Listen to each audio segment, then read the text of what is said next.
देखिए, भारतीय सेना और पाकिस्तानी सेना में अंतर क्या है, इसको समझ लीजिए।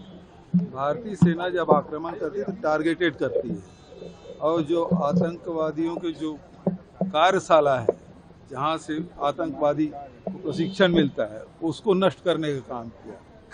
और इनको तो ड्रोन चलाना आता भी है कि नहीं आता पाकिस्तानियों को, उस यूरेनियम पे आक्रमण कर रहे हैं। ये तो लगातार जो नियमों का उल्लंघन कर रहे हैं, सीज फायर का उल्लंघन कर रहे हैं, और जो भारतीय सेना ने अभी तक जो कर दिखाया है उसकी जितनी प्रशंसा की जाए कम है।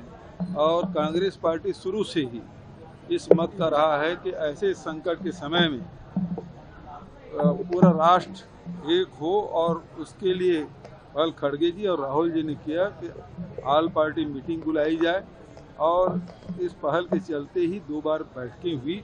ये बात अलग है कि दोनों बैठकों में प्रधानमंत्री जी नहीं आए। पहली बार में तो ये है कि विदेश से आए और बिहार आ गए थे। लोग उम्मीद कर रहे थे कि अपने दौरा रद्द करके आए, वो पहलगाम जाएंगे, लेकिन उसको विपरीत उन्होंने किया। उनको जो करना था वो किए, लेकिन पूरा राष्ट्र अभी सेना के साथ खड़ी हुई है, और जो हौसला और जो शौर्य भारतीय सेना ने दिखाया है, तो उसकी जितनी प्रशंसा की जाए कम है।